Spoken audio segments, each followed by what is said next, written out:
नमस्ते भक्तों, जय माता दी। आज नवरात्रि का पावन चौथा दिन है और आज हम सब मिलकर आदि शक्ति के उस दिव्य स्वरूप की महिमा का गान करेंगे जिनकी एक मंद मुस्कान से इस संपूर्ण ब्रह्मांड का जन्म हुआ। आप सभी माताओं, बहनों और भक्तजनों को नवरात्रि की हार्दिक शुभकामनाएं। माँ भगवती आपके जीवन के अंधकार को दूर कर उसे ज्ञान और सौभाग्य के प्रकाश से भर दे। आज का दिन माँ कुष्मांडा की उपासना का दिन है। शास्त्रों में वर्णन है कि जब सृष्टि का अस्तित्व नहीं था, चारों ओर केवल अंधकार ही अंधकार व्याप्त था, तब माँ ने अपनी इज्जत हंसी से इस ब्रह्मांड की रचना की थी। इसीलिए इन्हें आदि स्वरूपा और आदि शक्ति कहा जाता है। इनका निवास सूर्य मंडल के भीतर के लोक में है और केवल इन्हीं में वो असीम शक्ति है जो सूर्य के प्रचंड ताप को सह सके और उसे नियंत्रित कर सके।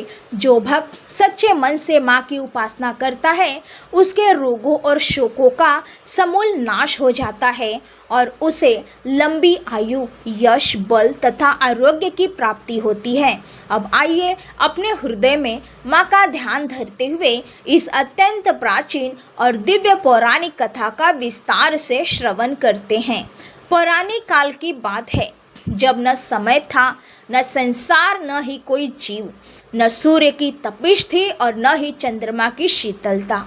उस समय सर्वत्र केवल एक घना, नीरव और भयावह अंधकार फैला हुआ था। उस शून्य और अनंत अवस्था में अचानक एक महान दिव्य तेज पुंज प्रकट हुआ। वह तेज इतना प्रखर था कि उसकी तुलना करोड़ों सूर्यों के एक साथ उदय होने से भी नहीं की जा सकती थी। वो दिव्य पुंज साक्षात माँ कुष्मांडा का ही स्वरूप था। माँ ने अपनी मंद और मधुर मुस्कान बिखेरी और उनके इसी कुत्सित यानी थोड़े से हास्य से इस अंड यानी ब्रह्मांड की उत्पत्ति हुई। जैसे ही माँ ने मुस्कुराया, उस निर्जीव शून्य में एक स्पंदन पैदा हुआ और सृष्टि की सूक्ष्म प्रक्रिया आरंभ हुई। माँ ने ही सबसे पहले 3 महाशक्तियों की रचना की। अपनी तामसी शक्ति से उन्होंने नील वर्ण यान वाली महाकाली को उत्पन्न किया।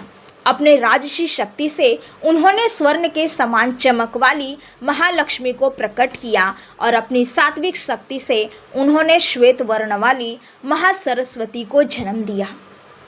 इन तीनों देवियों के प्रकट होने के पश्चात माँ कुष्मांडा की आज्ञा से महाकाली ने भगवान शिव और माँ गौरी को, महालक्ष्मी के भगवान विष्णु और माता लक्ष्मी को तथा महासरस्वती ने ब्रह्मा जी और माता सरस्वती को उत्पन्न किया। इस प्रकार माँ कुष्मांडा ही समस्त देवों और देवियों की मूल जननी बनी। माँ की 8 भुजाएं हैं, जिनमें वे धनुष, बाण, कमल, अमृत से भरा कलश, चक्र, गदा, सभी सिद्धियों और निधियों को देने वाली जपमाला तथा कमंडल धारण करती है। उनका वाहन सिंह है, जो अदम साहस और राशि शक्ति का प्रतीक है। माँ का स्वरूप इतना देदीप्यमान है कि उनके शरीर की कांति और प्रभा केवल उन्हीं के समान है। कोई अन्य शक्ति उनकी तुलना नहीं कर सकती। माँ ने ही सूर्यदेव को अपनी ऊर्जा प्रदान की, जिससे आज संपूर्ण जगत अलौकिक है। उनके बिना सूर्य में भी वो तेज नहीं होता जो जीवन दे सके। जब सृष्टि का विस्तार होने लगा, तब माँ ने ही जल, वायु, आकाश और पृथ्वी का अद्भुत संतुलन बनाया ताकि जीवन पनप सके। माँ का हृदय अत्यंत करुणापूर्ण है। वे अपने भक्तों के छोटे से प्रयास और सरल भाव से भी अत्यंत प्रसन्न हो जाती है। एक बार की बात है, एक अत्यंत निर्धन और वृद्ध महिला वन के मार्ग से जा रही थी। वो भूख और प्यास से व्याकुल थी और उसके पास माँ को अर्पित करने के लिए कुछ भी नहीं था, लेकिन उसके मन में माँ के प्रति अटूट विश्वास और प्रेम था। उसने वन के जंगली फूलों को इकट्ठा किया और माँ कुष्मांडा का मानसिक ध्यान करते हुए उन्हें अर्पित कर दिया। माँ उसकी निस्वार्थ भक्ति से इतनी अभिभूत हुई कि उन्होंने साक्षात प्रकट होकर उस वृद्धा को दर्शन दिए और उसके समस्त शारीरिक कष्टों को पल भर में दूर कर दिया। माँ की कृपा से वो वृद्धा न केवल धन्य हुई बल्कि उसे अतः मोक्ष की प्राप्ति भी हुई। भक्तों, माँ कुष्मांडा की पूजा विधि और उसके फल का भी हमारे धर्म ग्रंथों में विशेष उल्लेख मिलता है। नवरात्रि के चौथे दिन साधक का मन अनाहक चक्र में स्थित होता है, इसीलिए इस दिन अत्यंत पवित्र मन से पूजा करनी चाहिए। पूजा की शुरुआत ब्रह्म मुहूर्त में उठकर घर की साफ सफाई के बीच स्नान आदि से निवृत्त होकर करनी चाहिए। इस दिन भक्तों को पीले रंग के वस्त्र धारण करने चाहिए, क्योंकि पीला रंग माँ को अत्यंत प्रिय है और यह सौभाग्य का सूचक है। माँ की प्रतिमा के सम्मुख घी का अखंड दीपक प्रज्वलित करें और उन्हें पीले रंग के पुष्प, मौसमी फल और विशेष रूप से मालपुए का नैवेद्य अर्पित करें। माँ को कुष्मांड यानी पेठे की बलि या पेठे की मिठाई सबसे प्रिय है, क्योंकि संस्कृत में पेठे को कुष्मांड कहा जाता है और इसी कारण माँ का नाम कुष्मांडा पड़ा। पूजा के दौरान ओम देवी कुष्मांडे नमः मंत्र का निरंतर मन ही मन जाप करते रहना चाहिए। इसके पश्चात दुर्गा चालीसा का पाठ करें और माँ की कपूर से आरती उतारें।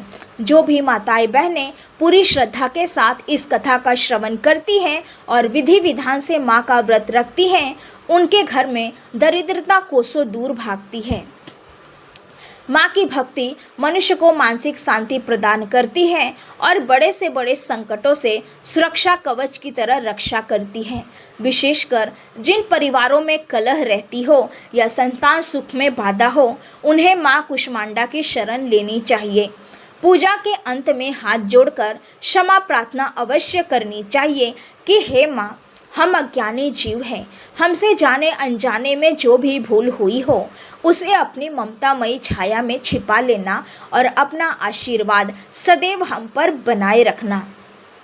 माँ कुष्मांडा का यह दिव्य आशीर्वाद आपके और आपके पूरे परिवार पर बना रहे, इसी मंगल कामना के साथ हम इस कथा को विराम देते हैं। प्रेम से बोलिए साचे दरबार की जय, माँ कुष्मांडा की जय।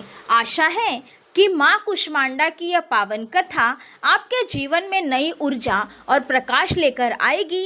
अगर आपको भक्ति और श्रद्धा से भरी यह प्रस्तुति पसंद आई हो तो इस वीडियो को लाइक करें, अपने परिवार और मित्रों के साथ साझा करें ताकि वे भी माँ की महिमा का लाभ उठा सकें। कमेंट बॉक्स में जय माँ कुष्मांडा लिखना न भूलें और ऐसे ही भक्तिमय वीडियो देखने के लिए हमारे चैनल को सब्सक्राइब करके बेल आइकन ज़रूर दबाएं। माता रानी आप सभी की मनोकामनाएं पूर्ण करें। जय माता दी।